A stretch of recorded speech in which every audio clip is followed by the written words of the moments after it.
Hello, hello. Alan here. Welcome to my channel. We're going to talk about Thomas Pynchon today.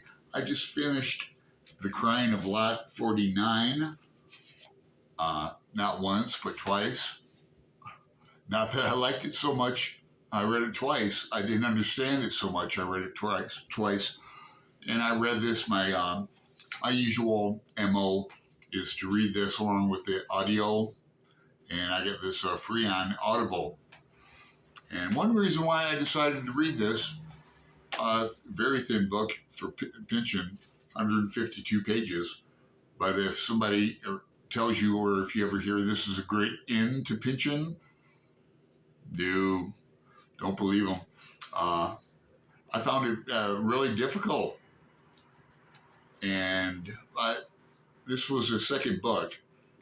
He was a young writer. Takes place in mid 60s in Southern California. Is like his first SoCal book. There's many Southern California books in Pynchon's.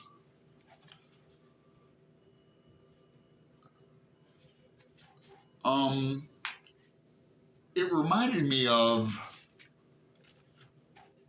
Bleeding Edge in that it has the lead character is a female.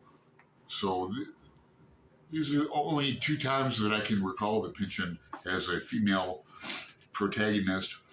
Now, other than that, and the plot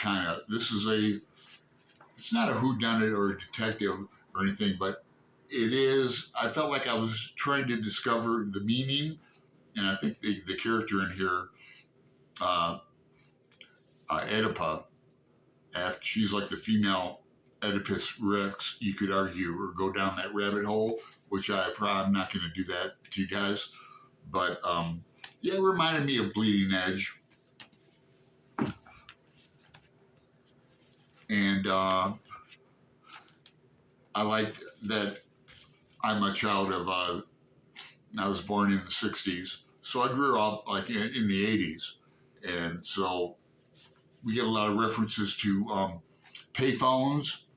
Remember payphones that you put in a quarter or a dime? I remember it was a dime. References to like words like chicks, like people talk about girls as chicks. Cracker, somebody refers to a white person as a cracker in here. Negro for blacks. Now, I immediately was wondering what's the lot? What is 40? What's the significance of the number 49? Just because I know it's Pynchon. It's going to be filled with paranoia, conspiracy theories, and search for meaning, and all that is in here, and more, of course. There's a character, the main character's husband, Mucho, is a disc jockey at a radio station. Now, I think we still have radio stations, don't we? I'm not going to go through the whole plot or anything. There's LSD and psilocybin mushrooms in here. There's early on, okay, I'll tell you this, a plot device that was a bit confusing. I really had to read it and hear it and everything, where the two characters are drinking and watching a TV show. And Pynchon goes into all the stuff on the TV show, like the characters of the TV show talking in that. So it's like you're reading, and then you're reading about a TV show, and the characters watching the TV. Hard to juggle it around. The character names, Pynchon is known for his character names like Mason and Dixon as Reverend Dr. Cherry Coke. Brought to you by Cherry Coke, like the drink. And here we have Dr. Hilarious. He's a shrink who was giving Oedipa pills that she doesn't like. Kind of makes her paranoid.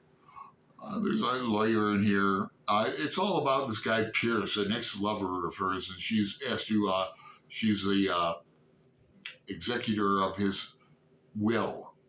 She's inherited an inheritance, which is the lot 49. We finally find out, like at the very end. Um, Sexual situations in here, the humor in here. There's a band called the Paranoids that are play throughout. There's a symbol in here.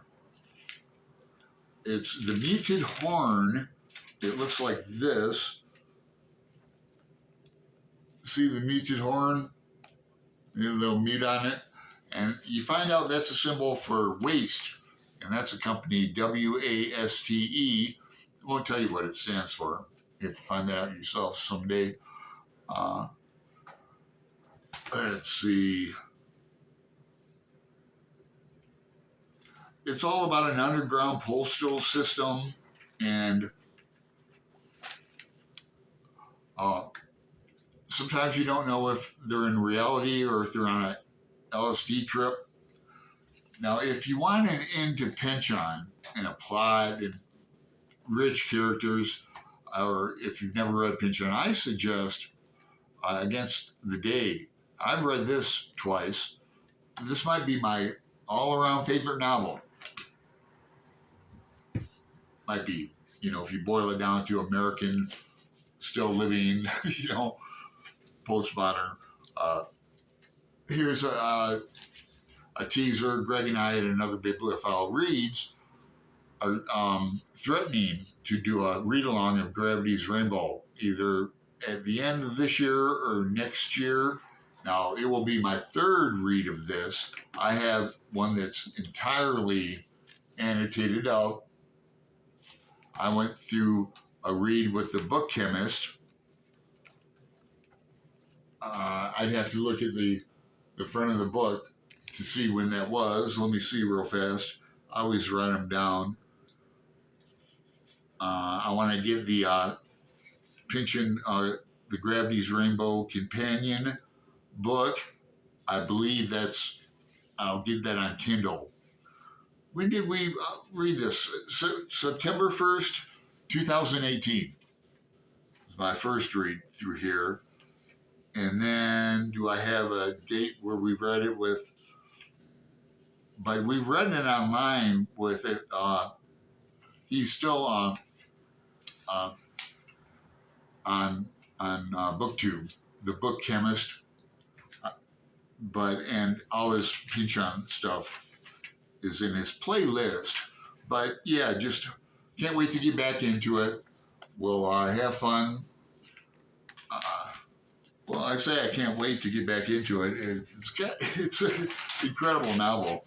Pynchon is also known for, and I don't know if he started it. I haven't read V either, his first novel, but he's known for throwing in these songs and poems. Like the characters will break out into song all of a sudden.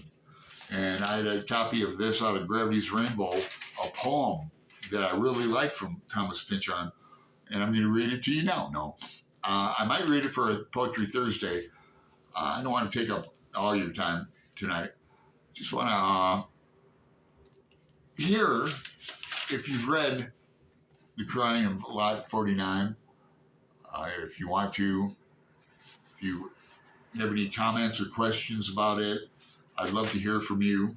I've been reading Pynchon for, a few decades, so let me know. Like, subscribe, make a comment. I'll reply back to you. Have a good weekend later.